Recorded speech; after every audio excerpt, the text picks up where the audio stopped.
Alright, we got the truck out in the shop. And I know I said I wasn't going to do a whole lot to this truck and keep it modest, but my disease for leaving anything stock is starting to take hold of me. But first, I need to get the part out of that box back there on the workbench. No, it's in my pocket.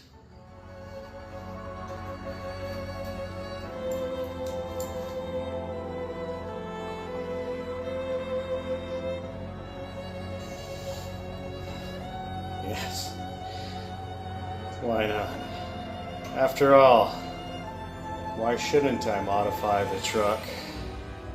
Now we start doing the cool fun stuff. We're going to be removing this factory intake and air box and installing in a much cooler one. One that'll give me that cool turbo sound.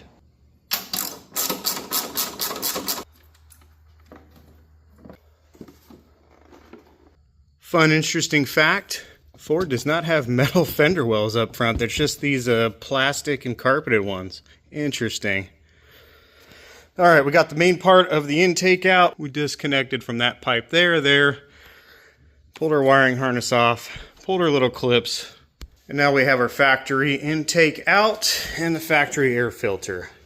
This is what makes the magic happen in the lights from not turning on your dash. This little plastic straw. And that goes right down in here, and it has to face with the cut side going towards the turbo way down in there. And what I think that's going to do is that's going to trick the system into saying it's pulling the correct vacuum by downsizing that little tube.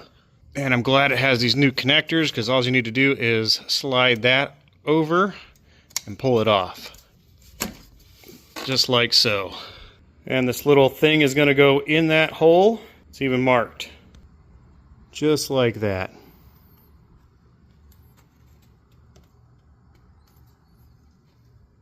Then we plug on our little vacuum hose or whatever it is here. I'm guessing it's a vacuum hose going to the breather on the valve cover.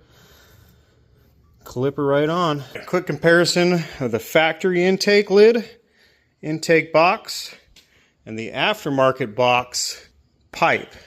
This is going to be open, but technically it'll be sealed up against the hood. And the reason why I went with this style is it still brings air in from the front. It kind of seals to the hood to keep some heat out.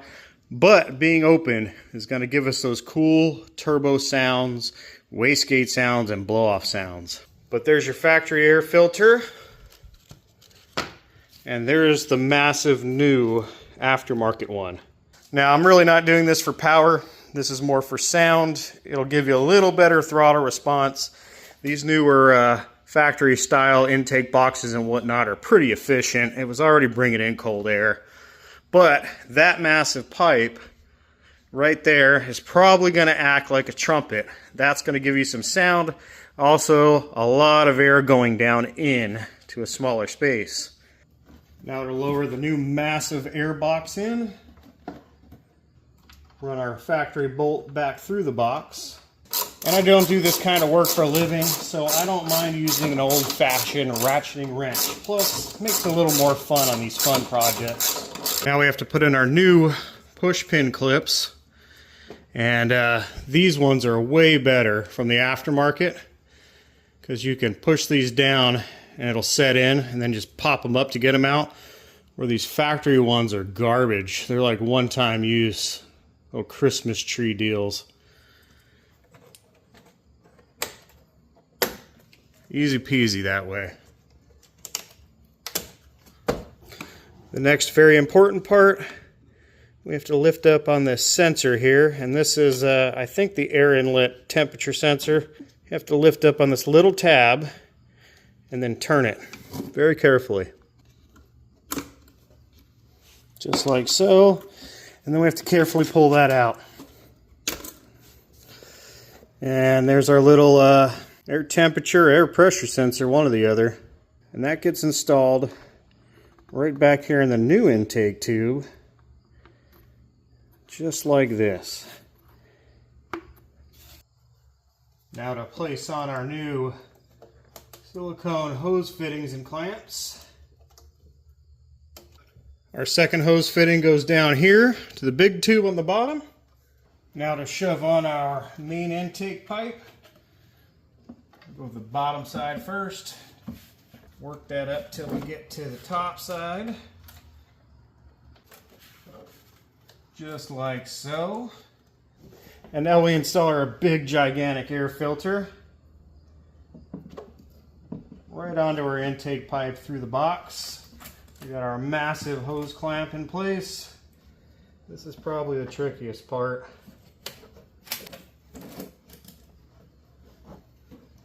Now snug up our gigantic hose clamp here.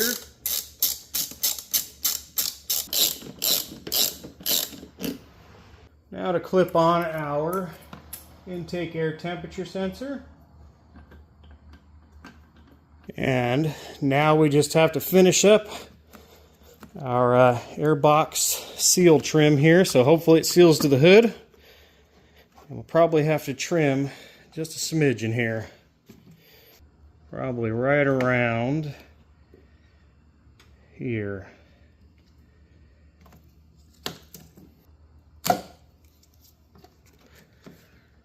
Everything is easy if you do it the right way. That looks pretty good. But first, quick check over. Make sure we didn't leave any tools in here. We have all of our clamps clamped and tightened. So we're good to go for startup.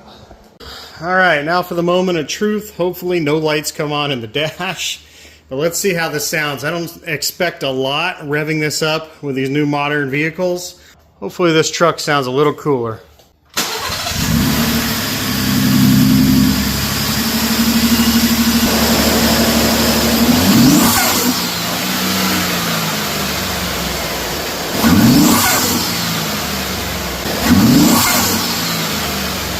See if I can pick this up with the windows closed.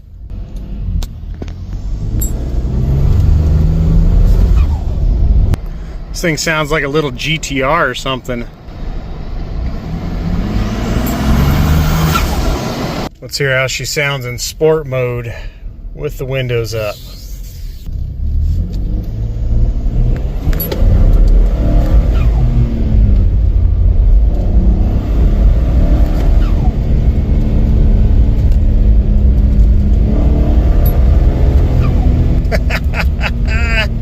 Cool. Alright, it's been a couple days. I want to do a quick recap on that AFE intake.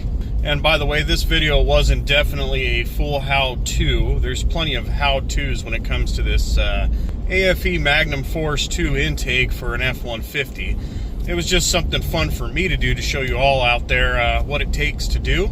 But I figured I'd give it a couple days of testing to see how that intake affected the truck and how the truck handled it, trying to adapt to it. And it probably took about a day, and the truck runs really, really smooth. Now, I don't really add these intakes in anymore for power. It's very, very minimal. But the benefit of having a washable, reusable filter, in about 80,000 miles anyway, should pay for that intake modification. Plus, they even sent me a free Bluetooth speaker for buying directly from them. Pretty cool. So the factory airbox setup was pretty efficient and whatnot, but where their downfall is their air filter. Those paper air filters are pretty constrictive. And when you go to one of these new style air filters, you get a little bit more airflow. And this one here is an oiled filter. It'll trap a little bit more dirt and dust and whatnot. And in the long run, it kind of does save me money because I like to clean my air filters and stuff about every 6 months. So when it comes to power-wise, it's very minimal. You can barely feel it. But you can definitely feel it in your throttle response, even though your throttle in these vehicles now is linked to nothing but wires. But the engine does not have to try to suck in air as hard. So, with that being said, it also saves a little money, very marginally, maybe a mile and a half gallon better in fuel economy if you can keep your foot out of it and refrain from hearing the cool little pinwheel sounds. So right now I've been going stop to stop at about 45 miles an hour in between, and that is my current fuel mileage. So that brought this truck up about 1.7 miles to the gallon doing this similar route. This mileage right here is over the last 3 days of stop and go and city driving, plus a little hot rodding, because we got to have a little fun here and hear some cool sounds. Once again, something that's not really needed, but I really like to add intakes out of my vehicle just because it makes that throttle response a lot nicer. And now I can actually hear this truck just a little bit when I'm getting into it. That way I can kind of tell what my engine's doing. So just to show you how the sound is here.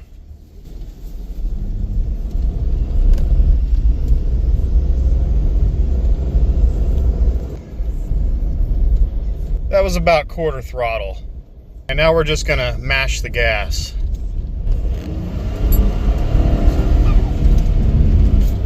So not very loud at all, and even at higher RPM, this thing sounds nice and smooth and clean. The only noise you're really gonna hear is a little bit of turbo spool, and of course that blow-off valve that you heard going boo. And what that's doing is that's releasing air pressure in your intake when those turbos start feeding air down in your engine, if you didn't know that. So that's completely normal, and to us car guys, that's a pretty cool sound to hear. I'll do one more little pull here with the window open just so you can get a little more of that turbo sound.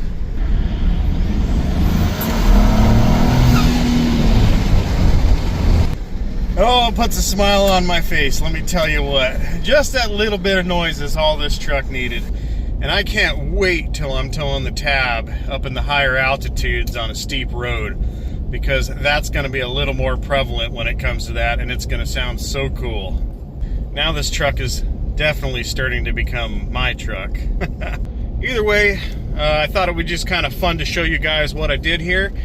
Definitely not a camping video, but since it relates to the truck and towing the tab, it goes along with it. Just in case you hear any weird whistling and going on in here and we're wondering what was happening. But within the next week or so, we will be getting back to our regular schedule here and doing some camping somewhere up north. I haven't figured out a spot yet. That all depends on the temperature and the weather. So see you all in about a week or so, and I'll definitely remember to bring the tab along for all the tab fans out there. See you in the next adventure, everyone. Boo!